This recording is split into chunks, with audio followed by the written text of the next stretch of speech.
Across human history, progress and cruelty have often advanced side by side. Civilizations have produced art, science, and philosophy, while simultaneously inflicting suffering on a scale difficult to comprehend. The 20th century, in particular, revealed how modern organization, technology, and ideology could magnify human brutality. This is not a story meant to shock for its own sake. It is a record of decisions made by governments, generals, and institutions, decisions that reshaped nations and left millions dead. These events did not occur in isolation. They were justified, rationalized, and often celebrated at the time. This is a story of some of the most cruel acts in history.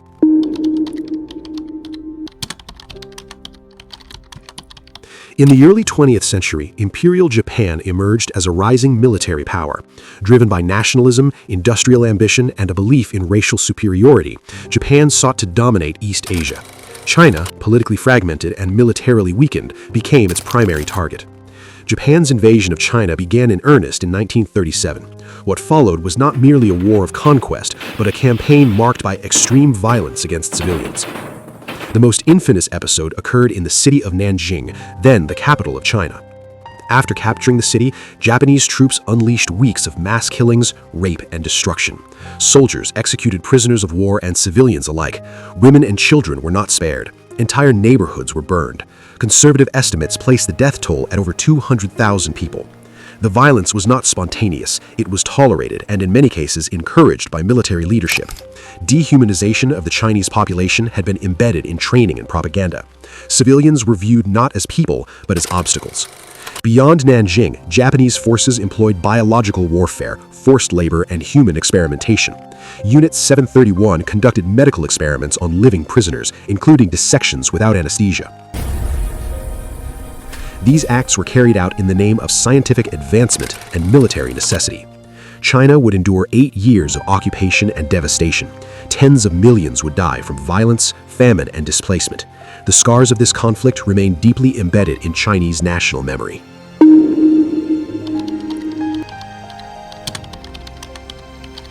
While Asia burned, the Second World War expanded into a global conflict.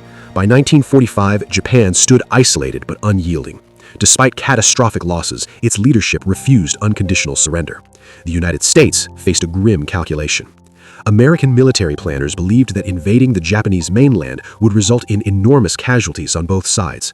To force a rapid end to the war, the United States turned to a weapon never before used in combat. On August 6, 1945, an atomic bomb was dropped on Hiroshima. In a single flash, the city was destroyed. Tens of thousands died instantly. Many more suffered burns, radiation sickness, and slow, agonizing deaths. 3 days later, a second atomic bomb fell on Nagasaki. The cumulative devastation shocked the world. Japan announced its surrender shortly afterward.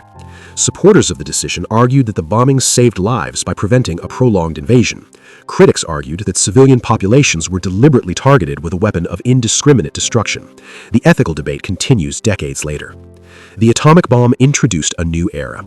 For the first time, humanity possessed the means to destroy itself entirely. The suffering of Hiroshima and Nagasaki became a warning etched into history. Even as the war ended in Asia, Europe was confronting the full scale of a crime paralleled in its systematic cruelty.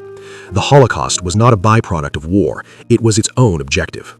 Nazi Germany, driven by a racial ideology that defined entire populations as subhuman, set out to eliminate Europe's Jewish population. This goal was pursued through bureaucracy, industry, and law. Jews were stripped of rights, forced into ghettos, and eventually deported to extermination camps. Auschwitz, Treblinka, and Sobibor became centers of mass murder. Gas chambers were designed for efficiency. Bodies were burned to erase evidence. 6 million Jews were killed. Millions of others, Roma, disabled individuals, political prisoners, and minorities were also murdered. Ordinary people became complicit through obedience, fear, or indifference. The Holocaust demonstrated how modern states could mobilize technology and administration for genocide. It was cruelty organized, legalized, and normalized.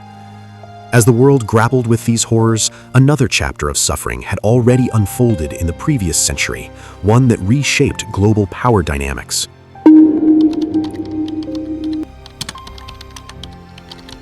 Britain's attack on China during the 19th century was driven not by ideology, but by profit. The British Empire had developed a massive trade imbalance with China.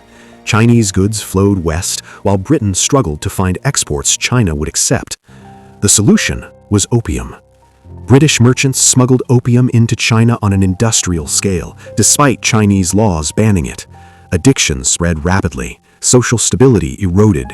When the Chinese government attempted to enforce its laws and halt the trade, Britain responded with military force.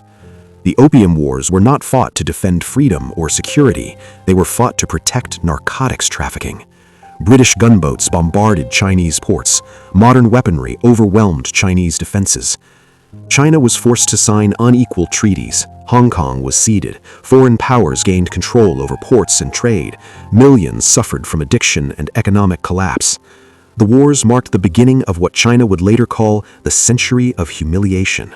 They demonstrated how imperial power could use violence to impose economic exploitation. Across these events, patterns emerge. Governments justified cruelty as necessity. Technology magnified suffering. Civilians paid the highest price. These acts were not committed by monsters alone. They were carried out by ordinary people within systems that rewarded obedience and suppressed empathy. History does not exist to assign simple blame. It exists to reveal consequences. The memory of these atrocities is not meant to inspire guilt alone, but responsibility. Responsibility to question authority, to recognize dehumanization, and to resist the normalization of violence.